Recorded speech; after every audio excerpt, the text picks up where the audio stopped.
Hello aspirants, welcome to Geeta's life science. और आज के इस वीडियो में हम देखने वाले हैं अमीनो एसिड्स का नेक्स्ट पार्ट। हमने पिछली वीडियो में अमीनो एसिड्स के जितने भी बेसिक्स है वो हमने सब पढ़े हैं, उसका स्ट्रक्चर हो, उसके टाइप्स हो, उसकी डिस्कवरी, नोमेनक्लेचर सब पढ़ा है।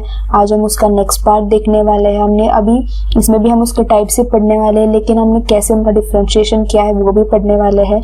ठीक है, थोड़ा सा एडवांस लेवल आज हम पढ़ने वाले हैं।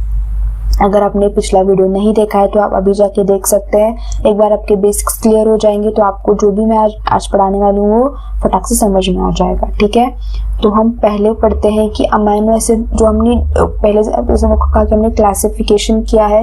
जो अमीनो एसिड का क्लासिफिकेशन किया है, पहले हमने कैसे किया है कि कितने अमीनो ग्रुप है और कितने कार्बोक्सिलिक ग्रुप है। ठीक है, हमें पता है कि एक अमीनो एसिड में उसका अमीनो ग्रुप भी होता है, कार्बोक्सिलिक ग्रुप भी होता है। कुछ अमीनो एसिड्स में क्या होता है, सिर्फ एक ही अमीनो ग्रुप होता है, एक ही कार्बोक्सिलिक ग्रुप होता है।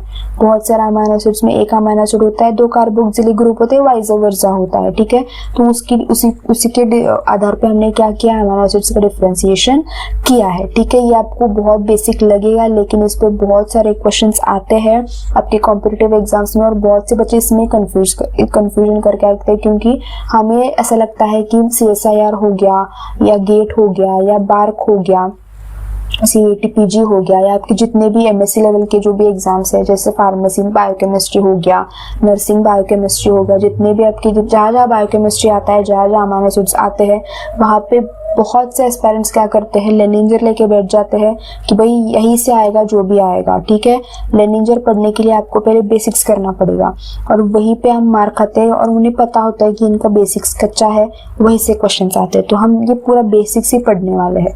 ठीक है, जैसे उनको कहा कि हमने अमीनो ग्रुप, कार्बोक्सिलिक ग्रुप के आधार पर हमने जो भी क्लासिफिकेशन है वो किया है। पहले हम देखेंगे जहाँ पे सिर्फ एक ही मोनो यानी कि एक ही अमीनो ग्रुप भी है और एक ही कार्बोक्सिलिक ग्रुप भी है। ठीक है, तो पहला आता है अनसब्स्टिट्यूटेड। अनसब्स्टिट्यूटेड मतलब यहाँ पे कोई भी हमने चेंजेस नहीं किए हैं।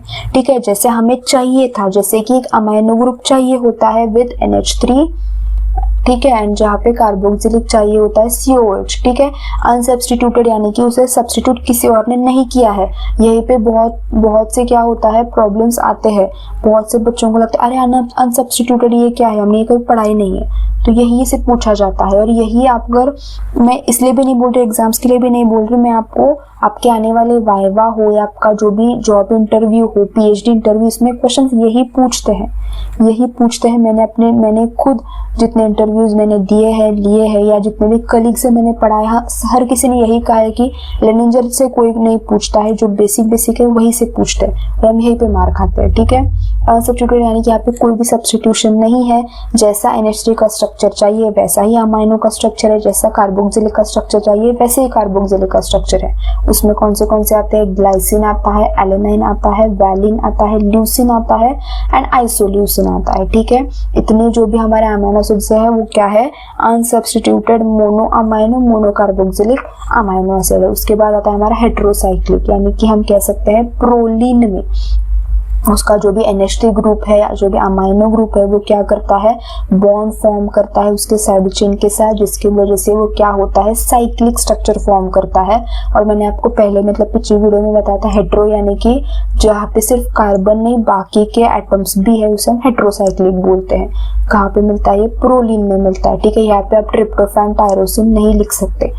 उसके बाद आता है अरोमेटिक यानी कि साइक्लिक स्ट्रक्चर ही है, लेकिन एक क्या कह सकते हैं, अरोमा है, एक कह सकते हैं कि उसमें एक सेंट है। ठीक है, खुशबू है, खुशबू कह सकते हैं, बदबू कह सकते हैं, जो कहना है कह सकते हैं, लेकिन उसमें क्या कह सकते हैं, सेंट है। ठीक है, अरोमेटिक में क्या आएगा, फिनाइल आएगा, टायरोसिन आएगा और ट्रिप्टोफैन आएगा। ठीक है, उसके बाद थायोईस्टर यानी कि सल्फर बॉन्ड होता है, किसमें होता है, मिथियोनाइन में होता है। ठीक है, उसके बाद हाइड्रोक्सी ग्रुप होता है, कहाँ पे होते हैं, सीरिन थ्योरोनाइन में होते हैं। ठीक है, उसके बाद मरकैप्टो यानी कि हमें पता है वो भी अगेन सल्फर ग्रुप में ही आता है, जहाँ पे वो बॉन्ड फॉर्म कर रहा है। कहाँ पे मिलता है, सिस्टाइन में मिलता है। आपको यहाँ पे कंफ्यूजन हो सकता है, थायोईस्टर मिथियोनाइन में मिलता है, मरकैप्टो सिस्टाइन में मिलता है। ये दोनों चीजें हैं जहाँ पे आपको कंफ्यूजन हो सकती है, इसलिए मैंने आपको कहा कि आपको बेसिक आना चाहिए। थायोईस्टर अलग है जहाँ पे सल्फर का बॉन्ड फॉर्म हो रहा है, मरकैप्टो अलग है। उसके बाद कार्बोक्सामाइड ये भी मैंने आपको बताया था। Amino group extra amino group होता है, लेकिन वो किससे बॉन्ड फॉर्म करता है? कार्बोक्सिलिक से बॉन्ड फॉर्म करता है। कहाँ पे मिल रहा है? एस्परजन ग्लूटामाइन। यहाँ पे एस्पार्टिक एसिड ग्लूटामिक एसिड नहीं लिखा है, यहाँ पे एस्परजन ग्लूटामाइन लिखा है।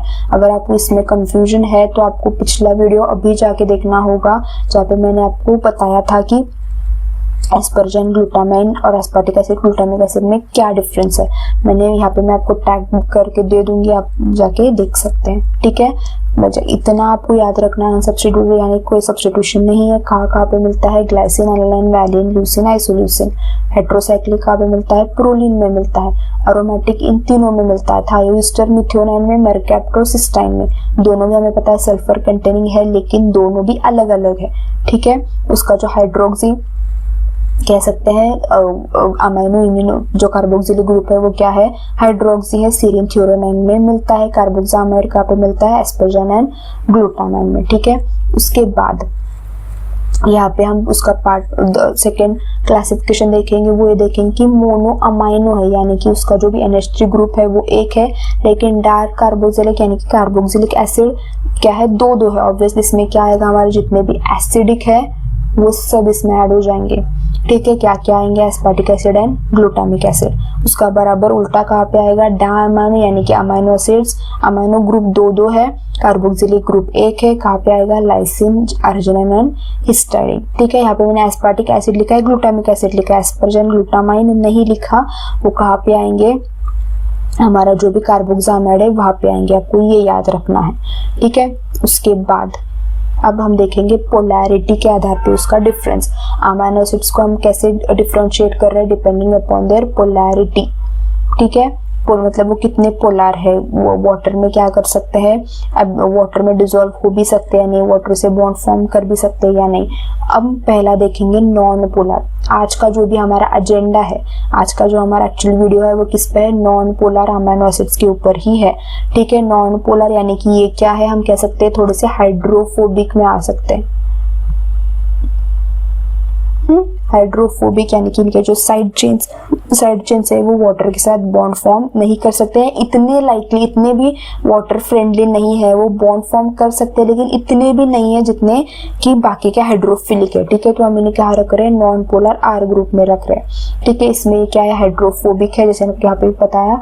उसमें पहले आता है हमारा एलिफैटिक, अरोमेटिक एंड सल्फर। अभी एलिफैटिक क्या है? जिसमें सिर्फ कार्बन की चेन है, वो रिंग स्ट्रक्चर फॉर्म नहीं कर रहा है। ठीक है, आपको पहले उसका नाम समझना होगा। यहाँ पे भी आपको कंफ्यूज कर दिया जा सकता है। एलिफैटिक में क्या क्या आएगा? एक लॉन्ग कार्बन की चेन आएगी। ठीक है, उसमें क्या आते हैं हमारे? Alanine, valine, leucine, isoleucine, proline. ठीक है, उसके बाद आता है हमारा अरोमेटिक अमाइनो एसिड, जैसे हमको कहा कि जिसमें अरोमा होता है उसमें आएंगे हमारे फिनिलानाइन, ट्रिप्टोफैन। उसके बाद सल्फर कंटेनिंग क्या आएगा?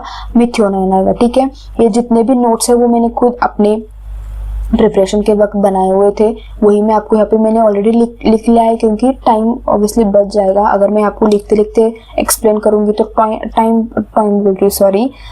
स्लिप ऑफ टंग टाइम बहुत चला जाएगा और हमारा जो भी कंसेप्ट है वो कम टाइम में कंप्लीट नहीं होगा। हमें यही चाहिए कि कम टाइम में हम ज़्यादा से ज़्यादा मैं आपको जितना कंसेप्ट समझा सकूँ, जितना बेसिक समझा सकूँ, क्योंकि बेसिक यही प्रॉब्लम है। सब एडवांस पढ़ाते हैं लेकिन बेसिक कोई नहीं पढ़ाता है। और आप किसी भी जॉब इंटरव्यू के लिए चले जाए, किसी भी एग्जाम के लिए चले जाए, आपको बेसिक में ही फंसाया जाता है। ठीक है, तो आपको वहां पे नहीं फंसना है। तो पहला हमारा जो भी अमाइनो एसिड है वो है एलेनिन। ठीक है, उसका आपको ये उसका नाम भी याद रखना है, अल्फा अमाइनो प्रोपिनेट। ये आपको पूछा जा सकता है गेट में, क्योंकि जब मैंने गेट दी थी तब मुझे ये आया था केमिस्ट्री सेक्शन में, इसलिए मुझे अच्छी तरह से याद है। केमिस्ट्री में पता है, अगर आप गेट एक्सेल दे रहे हो, गेट लाइफ साइंस दे रहे हो, तो आपको केमिस्ट्री कंपलसरी है। तो वहां पे मुझे ये क्वेश्चन पूछा गया था कि एलेनाइन का दूसरा नाम बताओ, तो आपको ये है, ये भी आपको कंपलसरी करना है। और जो मैंने जॉब इंटरव्यू दिया था, मेरे एक ऐसी एक पोजीशन थी, वहां पे उन्होंने मुझे ऐसे ही मतलब पूरा क्योंकि मैंने आपको डेमो देना पड़ता है ना टीचिंग के लिए, तो मैंने ऑब्वियसली TCA साइकिल के ऊपर दिया हुआ था। तो उन्होंने TCA साइकिल से मुझे कुछ नहीं पूछा, डायरेक्टली उन्होंने मुझे अमाइनो एसिड्स यही ऐसे पूछा कि आपको पता है कि TCA क्या है? एम्फिबोलिक पाथवे है, वहां से अमाइनो एसिड्स फॉर्म होते हैं। तो मैंने ऐसे ही बोला कि एलेनाइन, तो उन्होंने बोला कि एलेनाइन का दूसरा नाम बताओ। उसका नाम बताओ। तो यहाँ पे मैंने ये नाम बताया था और इसी के बेसिस पे उन्होंने मुझे सिलेक्ट किया था। मतलब जितने भी मेरे साथ और 5-6 एस्पायरेंट्स थे और मुझसे ज़्यादा उनका एक्सपीरियंस था और मुझसे ज़्यादा उनका क्या कह सकते हैं एजुकेशनल उनका बैकग्राउंड था, ठीक है, PhD कर रखी थी उन सब ने। लेकिन वो जो भी वहाँ पे बैठे थे ना, वो यही पूछ रहे थे। मतलब मैंने बाकी लोगों से भी जब पूछा तो उन्होंने मुझे यही कहा कि यही पूछ रहे हैं वो एलेनाइन का क्या कह सकते हैं नाम पूछ रहे, अलग नाम पूछ रहे, प्रोलिन का अलग नाम पूछ रहे। उन्होंने ये नहीं किया क्योंकि ऑब्वियसली हम ये नहीं करते, हम केमिस्ट्री सेक्शन में आते इसलिए हम नहीं करते। लेकिन आपको ये करना है, ये आपको याद, आपको ये CSR में नहीं पूछा जाएगा, ठीक है। CSR के लिए अगर आप सिर्फ CSR की प्रिपरेशन कर रहे हो तो CSR में कोई नहीं पूछने वाला है, लेकिन गेट में पूछा जा सकता है, बार्क में पूछा जा सकता है, क्योंकि बार्क ऑब्वियसली क्या है, बाबा एटॉमिक रिसर्च सेंटर, इसमें केमिस्ट्री आता है। तो आपको क्वेश्चंस आपको या तो बार्क एग्जाम में या जो उसका इंटरव्यू होता है उसमें भी पूछा जा सकता है। ये बेसिक है और इससे क्वेश्चंस आते ही आते हैं, ठीक है। तो आपको इसके नाम IUPAC नाम याद रखने हैं। एलेनाइन का क्या आएगा, अल्फा अमाइनो प्रोपिनेट आएगा। ये आइसोलेट कब किया गया था, फर्स्ट आइसोलेट किया था सिल्क फाइब्रोनिन में इन 1888, ठीक है। अब इसके साथ इस सिल्क फाइब्रोनिन में एलेनाइन तो है ही है, उसके साथ साथ क्या है, ग्लाइसिन भी है, सीरिन भी है, ठीक है। आपको ये भी क्वेश्चन आ सकता है कि सिल्क फाइब्रोनिन में बताओ कौन से अमीनो एसिड्स अबंडेंस में है। एक तो एलेनाइन भी आएगा, उसके बाद ग्लाइसिन भी आएगा, सीरिन भी आएगा, ठीक है। ये क्या है, पेरेंट सब्सटेंस है, ठीक है। एक सब अमीनो एसिड का मतलब जितने भी 19 अमीनो एसिड, 18 कहूंगी मैं, जितने भी 18 अमीनो एसिड्स है living alanine and living glycine, ठीक है। ग्लाइसिन को छोड़ के जितने भी, हम इस एलेनाइन को भी छोड़ देंगे, जितने भी 18 अमीनो एसिड है सबके पेरेंट सब्सटेंस कौन है, एलेनाइन है। इसी के हम कह सकते हैं कार्बन को सब्स्टिट्यूट किया जाता है हाइड्रोक्सी ग्रुप से, कोई अमीनो एसिड बन जाता है, उसी को एक CH3 लगाया जाता है, कुछ अलग अमीनो एसिड बन जाता है। तो हम कह सकते हैं कि जो सांचा होता है वो सेम होता है एलेनाइन सबके लिए। इसलिए कहा है कि पेरेंट सब्सटेंस है सारे अमीनो एसिड्स का एक्सेप्ट ग्लाइसिन। सिर्फ ग्लाइसिन ही है जो इससे नहीं बन सकता है, लेकिन बाकी के जितने भी अमीनो एसिड्स है वो क्या इससे बन सकते हैं। भाई यहाँ पे मैंने लिखा है amino acid derived from alanine by replacing 1 और 2 hydrogen atoms of methyl group present on alpha carbon. मतलब उसके हाइड्रोजन एटम्स मिथिल ग्रुप से रिलीज करके उसे सब्स्टिट्यूट करके कोई और वहाँ पे क्या कर सकते हैं, कार्बन लगाया जाएगा, हाइड्रोजन लगा, कोई और एटम लगा के उसे क्या करते हैं, उस अमीनो एसिड को चेंज किया जाता है। लेकिन सबका पेरेंट सब्सटेंस कौन आएगा, एलेनाइन ही आएगा। ऐसे क्वेश्चंस आते हैं। ये क्या है, लीस्ट हाइड्रोफोबिक है of non polar amino acid, क्योंकि हमें सबको पता है कि इसमें क्या है, R ग्रुप पर सिर्फ और सिर्फ एक CH3 है। आप सबको पता होगा ग्लाइसिन में हाइड्रोजन है, इसमें CH3 है। तो ग्लाइसिन और कह सकते हैं एलेनाइन, ये क्या है, थोड़े से कम हाइड्रोफोबिक है बाकी के छोड़ के। मैं आपको बाकी के भी बताऊंगी। बाकी के में क्या है, बहुत ज्यादा साइड चेन, उसमें बहुत ज्यादा कार्बन है। जितना कार्बन ज्यादा होगा उतना हम कह सकते हैं कि हाइड्रोफोबिसिटी ज्यादा होगी। तो नॉन पोलर है because of small मिथिन side chain. आप कह सकते हो, अगर आपको ऐसे क्वेश्चन पूछा जाए, कि लीस्ट हाइड्रोफोबिक बताओ, या लीस्ट, मुझे आता है ना कि आपको ऐसे बिगर देन स्मॉलर देन वाला बताना होता है, तो उसमें आपको एलेनाइन से अगर क्वेश्चन आ जाए तो आप कह सकते हैं कि आंख बंद करके कह सकते हैं कि एलेनाइन उन सब में क्या होगा, लीस्ट हाइड्रोफोबिक होगा, ठीक है। उसके बाद ऑब्वियसली क्या है, नॉन एसेंशियल अमीनो एसिड है। क्यों नॉन एसेंशियल अमीनो एसिड, क्योंकि सिंथेसाइज किया जाता है PEP यानी कि फॉस्फोइनोल पायरुवेट। हमारा जो भी फॉस्फोइनोल पायरुवेट हमारी बॉडी में फॉर्म होता है, कहाँ पे फॉर्म होता है, ग्लाइकोलाइसिस में फॉर्म होता है। उससे हम क्या कह सकते हैं, उससे हम एलेनाइन फॉर्म कर सकते हैं, ठीक है। अगेन जो नेक्स्ट हमारी जो लाइन है जो आपको पूछी जा सकती है बहुत से एग्जाम्स में, वो ये है कि ये फॉर्म ऑफ एनर्जी है मसल्स में। हमें पता है हमारे मसल्स को ज्यादा ATP चाहिए होता है, तुरंत ATP चाहिए होता है, तो उसमें जो भी एनर्जी मिलती है वो सबसे ज्यादा कहाँ से मिलती है, एलेनाइन से मिलती है, ठीक है। और मैंने आपको पिछले वक्त ही बताया था L फॉर्म, D फॉर्म, उसमें से जो D फॉर्म है, D फॉर्म ऑफ एलेनाइन है, वो सबसे ज्यादा बैक्टीरियल एंटीबायोटिक में मिलता है। आपको पता होगा कि बैक्टीरिया क्या करती है, एंटीबायोटिक फॉर्म करती है। कब फॉर्म करती है, उसके हम कह सकते हैं स्टेशनरी फेज में फॉर्म करती है। ये थोड़ा सा मैं माइक्रोबायोलॉजी पढ़ा रही हूँ लेकिन आपको याद होना चाहिए, ठीक है। आपको ऐसे ही करना पड़ेगा, ठीक है। मैंने आपको रिवीजन के वक्त भी बताया था कि आपको ऐसे ही क्या करना पड़ेगा, biochemistry, microbiology, biochemistry, cell biology का थोड़ा सा घुसा के क्या करना पड़ेगा, उनका थोड़ा सा लिंक लगाना पड़ेगा। बैक्टीरियल एंटीबायोटिक कब फॉर्म होता है, बैक्टीरिया के स्टेशनरी फेज में फॉर्म होता है।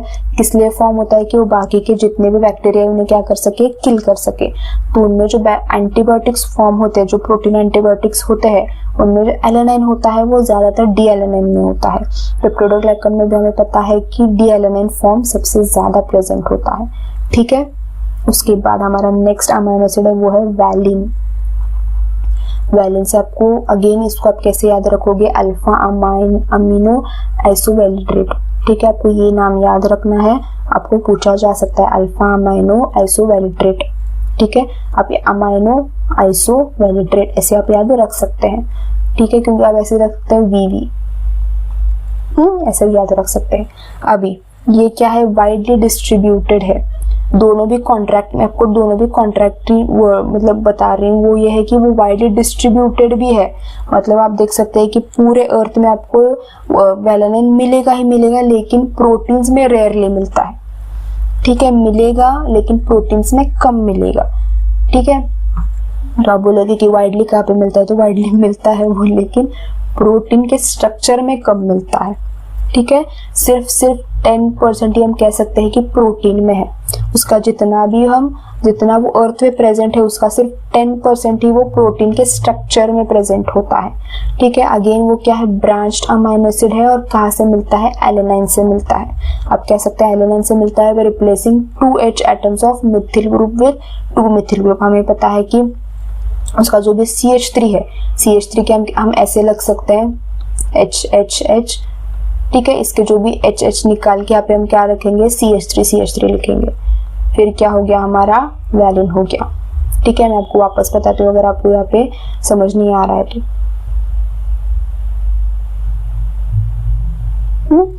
अगेन ये हमारा क्या है, मिथिल ग्रुप है, ठीक है। इसका हम एक हाइड्रोजन यहाँ लिख रही हूँ, एक हाइड्रोजन यहाँ लिख रही हूँ, एक हाइड्रोजन यहाँ लिख रही हूँ, ठीक है। हमें क्या करना है, इससे फॉर्म करना है वैलिन। यह है हमारा कहाँ पे, एलेनिन में। अब मैं क्या कर रही हूँ, ये 2 हाइड्रोजन यहाँ पे निकाल रही हूँ, और इनकी जगह पे मैं क्या लिख रही हूँ, CH3,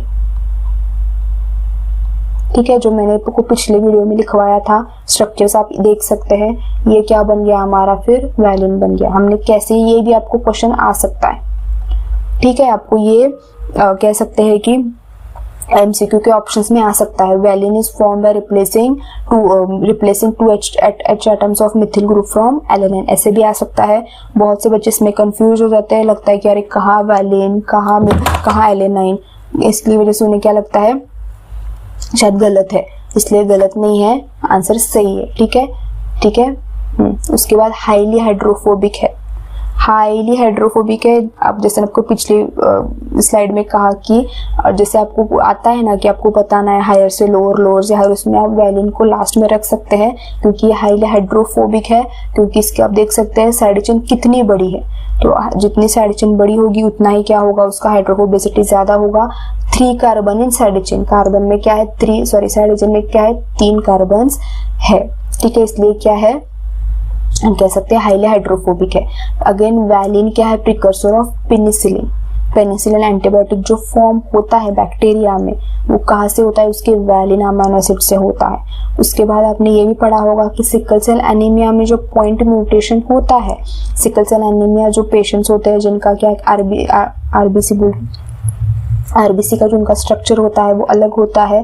क्यों होता है, क्योंकि वैलिन का कन्वर्जन किसमें हुआ है, ग्लूटामेट में हुआ है। वैलिन क्या है, अगेन एक हाइड्रोफोबिक अमीनो एसिड है, ग्लूटामेट या हाइड्रोफिलिक अमीनो एसिड है। अगर ये क्या हो गया, वैलिन हमेशा क्या होता है, अंदर होता है, इनमें अगर चेंजेस आ गए तो क्या हो सकता है, प्रॉब्लम आ सकती, ठीक है। इतना आपको याद रखना है वैलिन में। उसके बाद हमारा आता है लूसिन, ठीक है। लूसिन उसका नाम क्या है, अल्फा अमाइनो आइसोकार्बोरेट, ठीक है, ल्यूसीन अल्फा अमाइनो आइसोकैर्पोरेट। ठीक है, ये फर्स्ट आइसोलेट कब हुआ था? चीज में, मतलब जब इसे आइसोलेट पहली बार जब इसे आइसोलेट किया गया था तो चीज में आइसोलेट किया गया था, लेकिन इसका जो प्योरेस्ट फॉर्म था यानी प्योरेस्ट फॉर्म हमने कब मिला था? हाइड्रोलाइसेट ऑफ वूल में। जब वूल का जो हाइड्रोलाइसेट लिया था उसमें जो मिला वो प्योर फॉर्म में था, चीज में वो प्योर फॉर्म में नहीं मिला था। इतना इंपॉर्टेंट नहीं है, मतलब आपके इंफॉर्मेशन के लिए बोल रही हूँ, आप किसी भी एग्जाम में नहीं पूछा जाएगा कि लाइसिन कहाँ से आइसोलेट किया गया था। ठीक है, उसके बाद जो लाइसिन है, लाइसिन बोले ल्यूसिन, मैं लाइसिन बोल रही हूँ कब से? Leucine, sorry leucine is more abundant than valine. ठीक है, एंड आइसोल्यूसिन इन प्रोटीन। तो अगर आपको ऐसे क्वेश्चन पूछा जाए कि विच of the following amino acids, या आपको ऐसे भी पूछा जा सकता है कि विच of the following branched amino acid is more या इज अबंडेंट इन प्रोटीन, उसके आपको 3 ऑप्शन दिए जाएंगे, ऑल ऑफ दिस पूछा जाएगा। तो आपको कौन सा लिखना है? ल्यूसिन लिखना है, which is more abundant than valine and isoleucine. हमें पता है कि ल्यूसिन, वैलिन, आइसोल्यूसिन तीनों भी क्या है? ब्रांच्ड अमाइनो एसिड्स है। उनमें सबसे ज्यादा कौन मिलेगा? ल्यूसिन ही मिलेगा प्रोटीन में। ठीक है, ब्रांच्ड अमाइनो एसिड है again, and higher homologue of valine, यानी कि वैलिन का ही होमोलॉग है, लेकिन क्या है? थोड़ा सा बड़ा है, मतलब वैलिन से भी थोड़ा सा बड़ा है स्ट्रक्चर में। आप पिछली वीडियो में मैंने स्ट्रक्चर बताया था, अब इस वीडियो में अगर बताने लगी तो टाइम बहुत वेस्ट हो जाएगा हमारा। आप अपनी बुक के कॉपी में देख सकते हैं। ब्रांच्ड अमाइनो एसिड है अगेन वैलिन की तरह, लेकिन हायर होमोलॉग ऑफ वैलिन। ये लाइन आप ऐसी ही लिख लो, क्योंकि आपको CSR में ऐसी लाइन एक्सपेक्ट कर सकते हैं आप। Which of the following amino acid is higher homologue of valine, कि या आपको leucine is higher homologue of valine, ऐसे आपको आ सकता है 1 सेंटेंस में। CSR में आ सकता है, IIT जैम, गेट, किसी भी एग्जाम में आ सकता है। तो आपको ये वो आपका ऑप्शन क्या होगा? सही हो जाएगा, क्योंकि हायर होमोलॉग ऑफ वैलिन है। ठीक है, it is more common with valine.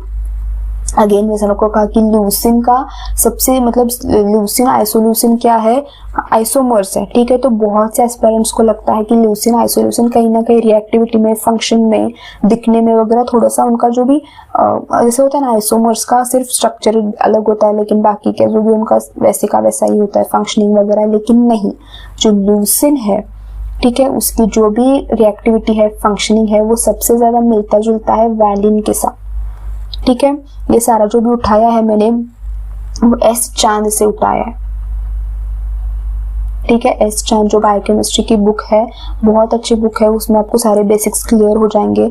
मैंने जब से मैं MSc कर रही थी तब से मैं उस बुक को रेफर कर रही हूँ, और इतनी कह सकते हैं बेसिक लेकिन बहुत यूजफुल इन्फॉर्मेशन आपको वहां से मिल सकती है। ये नोट्स मैंने वहीं से बनाए, जो अपने MSc और जो भी मेरे अपने प्रिपरेशन के वो बनाए थे, उसमें ऐड किए मैंने ऑब्वियसली।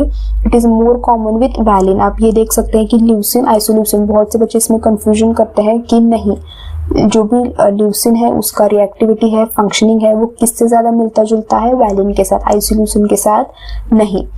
ठीक है, ये स्पेरिंगली सोल्यूबल है, मतलब स्पेरिंगली मतलब क्या हम कह सकते हैं कि है, इतना ज्यादा घुल मिलता नहीं है, मतलब कह सकते हैं कि हाँ भाई थोड़ा सा घुल मिल लिया, लेकिन इतना भी नहीं जितना कि बाकी का हाइड्रोफिलिक, मतलब वाटर के साथ इतना स्ट्रॉन्ग बॉन्ड बना लेते हैं कि उसी में एक हो जाते हैं, वैसा नहीं होता। ये अपना स्ट्रक्चर संभाल के रखता है। ठीक है, तो ये स्पेरिंगली सोल्यूबल इन वाटर है, लेकिन हम इसे ओवरऑल हाइड्रोफोबिक या नॉन पोलर ही समझते हैं।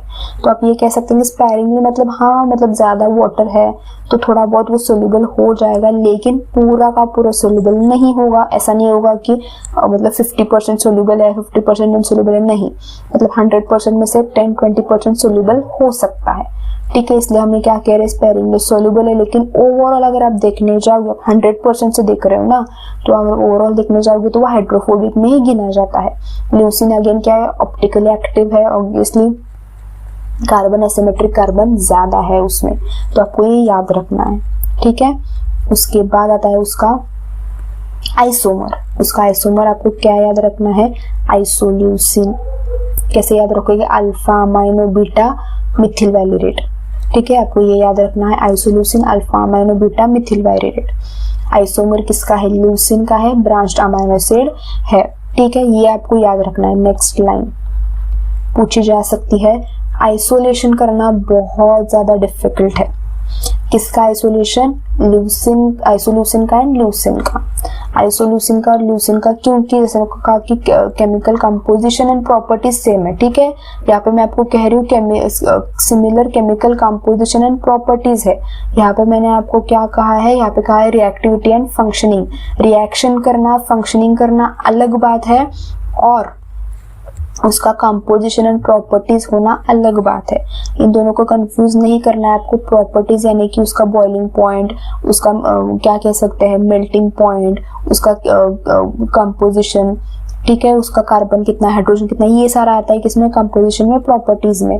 उसके बाद आता है रिएक्टिविटी में। रिएक्टिविटी में हम क्या देखेंगे कि वो एक कोफैक्टर को कितना, मतलब कोफैक्टर नहीं बोलेंगे उसको, क्या बोलते हैं मैं उसका नाम भूल रही हूँ, सॉरी, कैटलिस्ट। हाँ, मतलब कौन से कैटलिस्ट में कब फंक्शनिंग कर रहा है, कितना फंक्शनिंग कर रहा है, क्या, और ये भी आ सकता है कि उसको बॉईल करेंगे तो कैसी रिएक्टिविटी देगा, अगर किसी और कंपाउंड के साथ डालेंगे तो कैसी रिएक्टिविटी देगा, ये सारे आते हैं रिएक्टिविटी में। ये प्रॉपर्टीज में नहीं आता है, ठीक है। प्रॉपर्टीज, इसका जो भी कंपोजिशन है, आइसोल्यूसिन का और वैलिन का कंपोजिशन प्रॉपर्टीज सेम है, लेकिन ल्यूसिन का और वैलिन का हम कह सकते हैं कि जो भी उसका केमिकल रिएक्शंस वगैरह है वो सेम है, ठीक है। यहाँ पे आपको नहीं, यहाँ पे कंफ्यूज नहीं होना है, ये लाइन आपको याद रखनी है। इसलिए आइसोलेशन करना किसका डिफिकल्ट है, आइसोल्यूसिन का और ल्यूसिन का, लेकिन वैलिन का एंड ल्यूसिन का जो भी डिफरेंशिएशन है वो कर सकते हैं। अगेन इसके पास क्या है, 5 अमाइनो एसिड्स है, sorry it is 5 amino acid बोल टू, एक क्या, one of the 5 amino acid जिसके पास एसिमेट्रिक कार्बन एटम्स है, ठीक है। जितने भी पूरे जो 20 अमाइनो एसिड उसमें से 5 to 6 क्या है, एसिमेट्रिक कार्बन्स है, उनमें से एक है आइसोल्यूसिन, ठीक है। इसके पास क्या है, 2 एसिमेट्रिक कार्बन्स है, इसलिए हम कह सकते हैं कि 4 स्टीरोमर्स फॉर्म होते हैं, ठीक है। इसके पास 2 एसिमेट्रिक कार्बन है। कार्बन, एसिमेट्रिक कार्बन यानी कि ऐसा कार्बन जिसके क्या है, चारों के चारों अलग अलग ग्रुप है, ठीक है। ये इससे नहीं मिलता, ये इससे नहीं मिलता, ये इससे नहीं मिलता, ये इससे नहीं मिलता, चारों के चारों अलग है, उससे हम क्या कहेंगे, एसिमेट्रिक कहेंगे। और इसकी वजह से उसके 4 स्टीरियोआइसोमर्स यानी कि 4 अलग अलग फॉर्म्स फॉर्म हो सकते हैं, ठीक है। उसका जो भी नेचुरल फॉर्म है आइसोल्यूसिन का, अगर आपको नेचुरल फॉर्म चाहिए तो आपको किस स्ट्रक्चर में मिलता है, एल इरिथ्रोआइसोमर में मिलता है। ये आपको याद रखना है, ये आपको पूछा जा सकता है। इसका जो भी नेचुरल फॉर्म है वो कहाँ से मिल रहा है, एल इरिथ्रोआइसोमर से मिल रहा है, एल इरिथ्रो फॉर्म से मिल रहा है, ठीक है।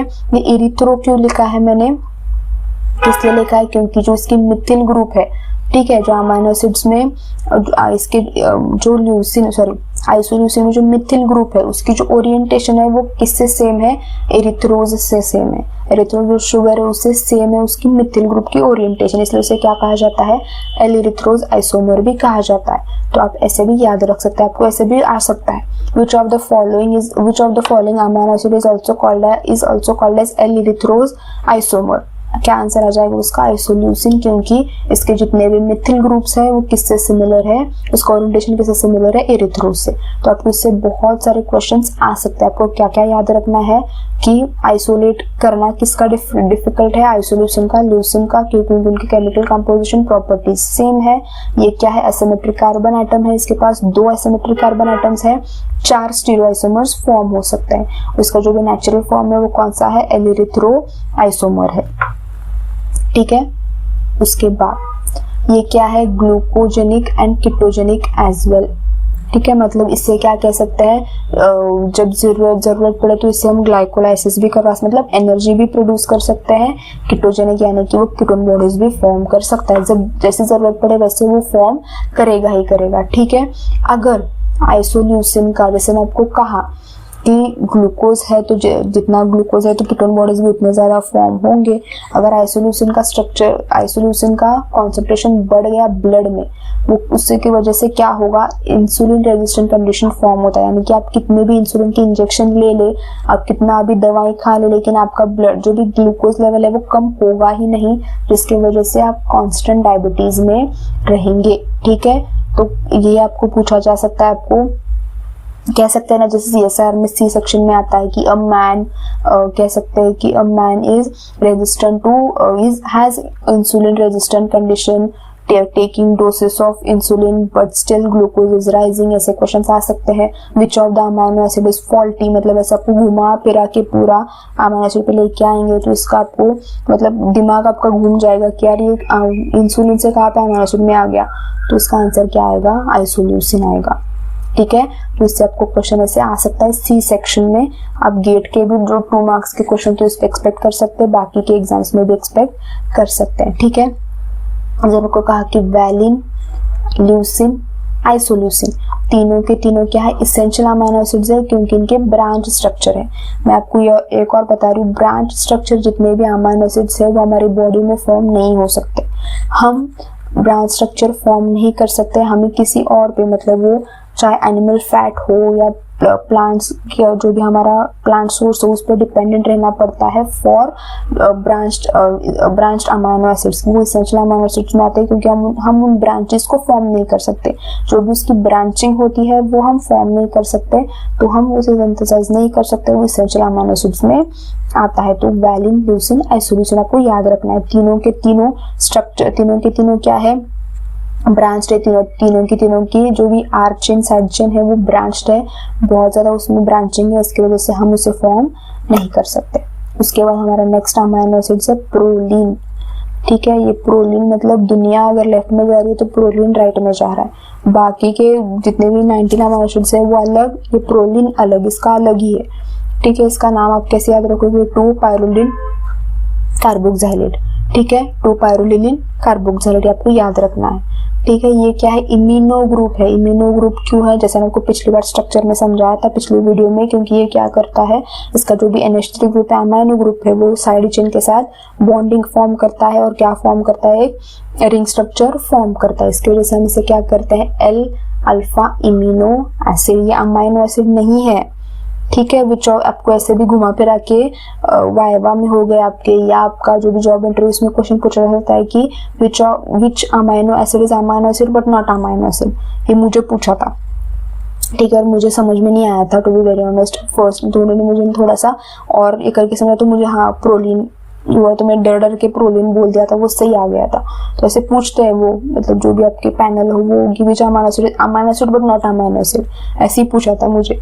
तो प्रोलीन को हम कह सकते हैं कि बाय बुक अमाइनो एसिड नहीं कैलकुलेट करते, उसे हम इम्यूनो एसिड कैलकुलेट करते हैं क्योंकि यहाँ पे वो सेकेंडरी फॉर्म में होता है। ठीक है, ये जो रिंग स्ट्रक्चर है जैसा कहा कि उसकी वजह से क्या होता है, हिंड्रेंस फॉर्म होता है, वो बॉन्ड ज्यादा फॉर्म नहीं कर सकते। प्रोलीन फ्लेक्सिबल नहीं होता है, कह सकते हैं कि प्रोलीन मतलब बहुत फ्लेक्सिबल नहीं, किसी से बॉन्ड फॉर्म वगैरह नहीं करता है, इसलिए उसका लीस्ट एरिया होता है रामाचंद्रन प्लॉट में। ये बहुत बेसिक है, मतलब जिन्होंने रामाचंद्रन प्लॉट पढ़ा है उन्हें पता ही होगा कि ग्लाइसिन सबसे ज्यादा होगा, प्रोलीन सबसे कम होगा। ठीक है, सारे प्रोटीन्स में प्रेजेंट होता है इन ऑलमोस्ट।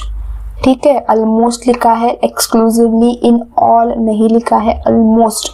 ठीक है, क्योंकि ऐसा कोई एक प्रोटीन मिल सकता है जिसमें प्रोलीन नहीं है, इसलिए क्या लिखा है, प्रेजेंट इन ऑलमोस्ट। आपको भी ऐसे ही लिखना है, जिसमें लिखा हो कि है ही वो आंसर आपका गलत आ जाएगा, क्योंकि अब बायोलॉजी में, बायोलॉजिकल साइंसेस में आप कि नहीं बोल सकते कि यही होगा जब तक आपने उसे प्रूव नहीं किया है, क्योंकि आपको ऐसा प्रोटीन मिल सकता है, ऐसा एंजाइम मिल सकता है जिसमें प्रोटीन है ही नहीं, बट उसका जो भी जीन फॉर्म है कॉर्न में या जिलेटिन में, कॉर्न हो गया, जिलेटिन हो गया, उसमें सबसे ज्यादा प्रोटीन मिलता है। आपको ऐसे भी पूछा जा सकता है कि विच of the following has more protein in it, corn and gelatin में सबसे ज्यादा प्रोटीन है।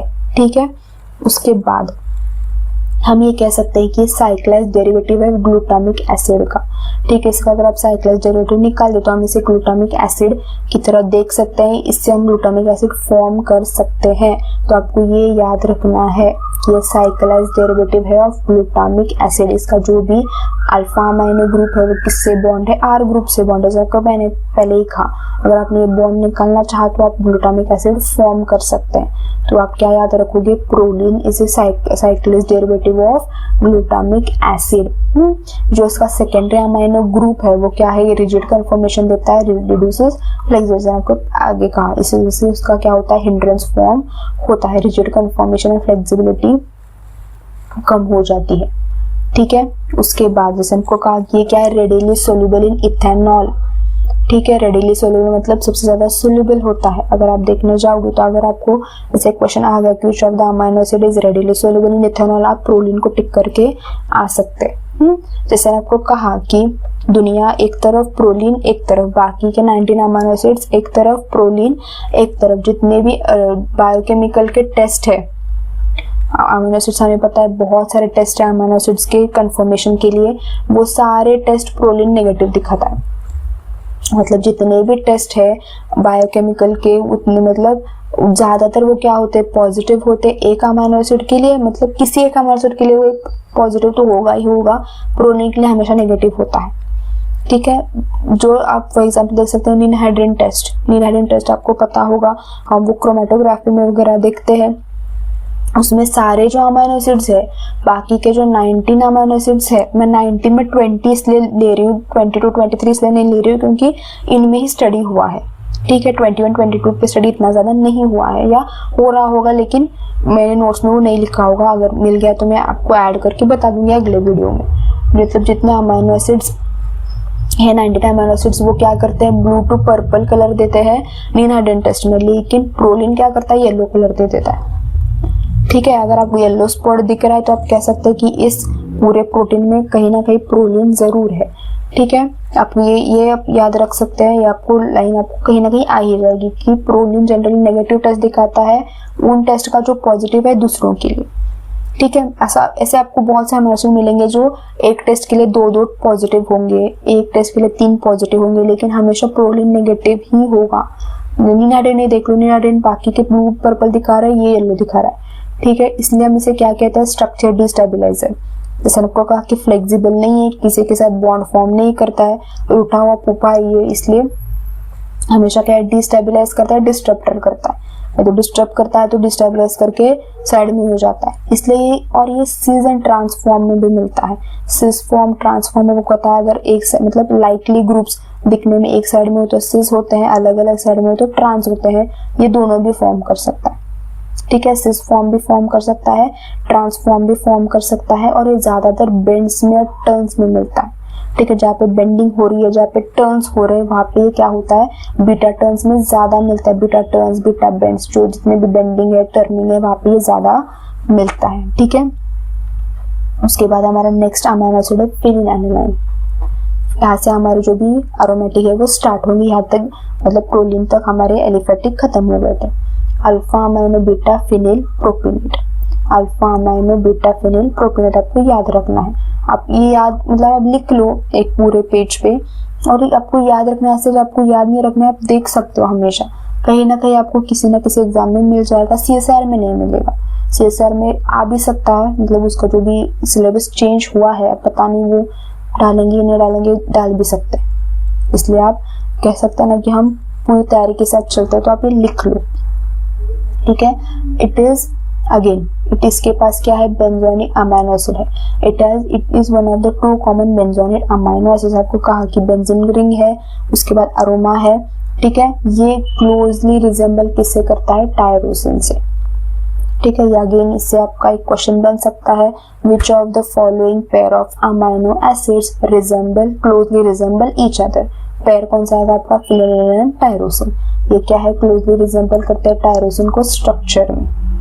ठीक है, it can not be synthesised in our body, इसके एरोमेटिक रिंग की वजह से। इसकी वजह से हमें क्या करना पड़ता है, किसी और पे डिपेंडेंट रहना पड़ता है। ठीक है, इट इज कॉमन हो गया आपका, ये तो मैंने आपको बताया, क्लोजली रिजेंबल टायरोसिन से, ये आपको ये करना है। Again synthesised in human, can not be synthesised in human.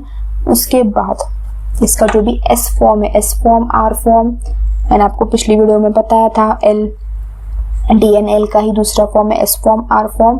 तो इसका एस फॉर्म है वो क्या है, बिटर है, आर फॉर्म है वो स्वीट है।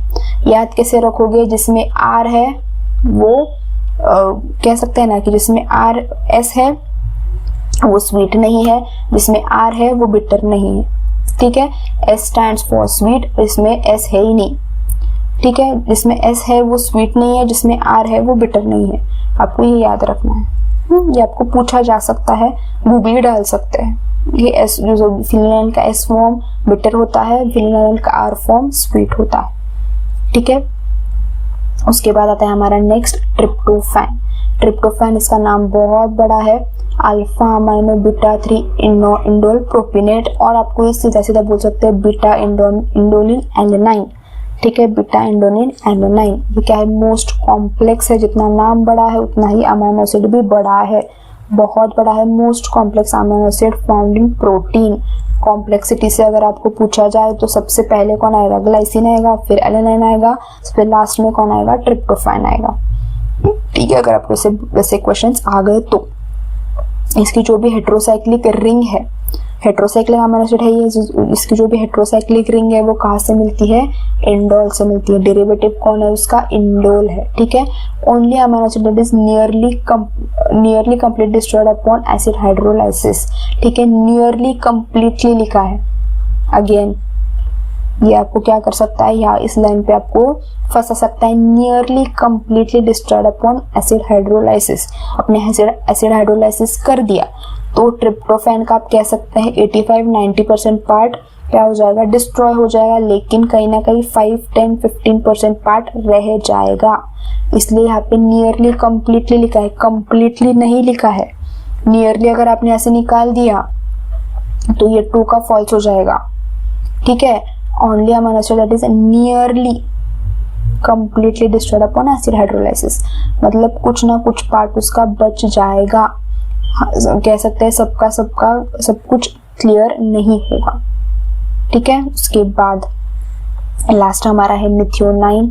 मिथियोनाइन मैंने आपको किसमें कहा था कि मिथियोनाइन आएगा हमारा जो सल्फर कंटेनिंग है वो alpha amino beta methyl mercaptobutyrate. Mercapto group है, मरकैप्टो ग्रुप मैंने बताया था, alpha amino beta methyl mercaptobutyrate. Only common acid with ether linkage, ये आपको याद रखना है। सिर्फ मिथियोनाइन में हम कह सकते हैं ईथर लिंकेज है, ईथर अलग होता है, ईस्टर अलग होता है। ईथर लिंकेज आपको कहाँ पे मिल रहा है, मिथियोनाइन में मिल रहा है। और ये मिथाइलेशन प्रोडक्ट किसका है, होमोसिस्टीन का है। होमोसिस्टीन का अगर आप मिथाइलेशन करोगे तो आपको क्या मिलेगा, मिथियोनाइन मिलेगा। ठीक है, आपको कैसे याद रखना है, मिथाइलेशन प्रोडक्ट ऑफ होमोसिस्टीन क्या है, methionine. Which of the following is methylation product of homocysteine. Methionine is formed by methylation of homocysteine. ऐसे आपको लाइंस आ सकते हैं, आपको ये याद रखना है।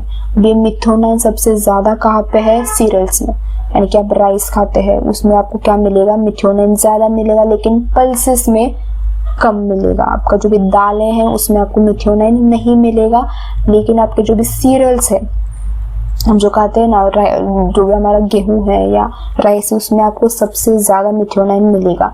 पल्सेस में सबसे ज्यादा लाइसिन होता है। ठीक है, इसलिए हम बैलेंस, हमारा जो भी इंडियन डाइट है वो हमेशा बैलेंस डाइट में माना जाता है। ठीक है, क्योंकि हम दाल चावल खाते हैं, रोटी चावल रोटी दाल खाते हैं। इसके पीछे रीजन है, दाल हमेशा हमारे क्या कहते हैं प्लेट में होता ही है, क्योंकि इसमें लाइसिन है। सीरियल्स भी हम खाते हैं, रोटी खा सकते हैं, राइस खा सकते हैं, इसमें सीरियल्स में आपको मिथियोनाइन मिल ही रहा है। ठीक है, सल्फर कंटेनिंग है और essential amino acid. Again sulphur containing इसलिए क्या है, इसेंशियल अमीनो एसिड में आता है। ये क्या करता है, कोएंजाइम को फॉर्म करता है, एस एडेनोसिन मिथियोनाइन जो क्या है, मिथिल डोनर की तरह काम करता है। मिथियोनाइन अगेन एक मिथिल डोनर की तरह काम करता है, और उसका मिथिल डोनर कौन है, एस एडेनोसिल मिथियोनाइन। ठीक है, ये क्या है, अगेन प्रिकर्सर है किसका, इथिलीन हार्मोन का प्लांट्स में। यानी प्लांट्स में जो इथिलीन हार्मोन फॉर्म होता है उसमें कैसे, कहाँ से फॉर्म होता है, मिथियोनाइन से फॉर्म होता है। ठीक है, इतना हम पढ़ेंगे। उसके बाद जो भी उसका पोलर जो अमीनो एसिड्स है वो हम क्या करेंगे, अगले लेक्चर में पढ़ेंगे। ठीक है, अगर आपको कोई भी डाउट है, कोई भी प्रॉब्लम है तो आप कमेंट सेक्शन में पूछ सकते हैं। और अगर आपको ये वीडियो पसंद आया हो तो इसे लाइक कर देना, शेयर कर देना, ज़्यादा से ज़्यादा बच्चों को ये बेसिक इन्फॉर्मेशन पता चले। और आपको ऐसी अगर इन्फॉर्मेशन चाहिए तो इस वीडियो को सब्सक्राइब जरूर कर देना। Thank you.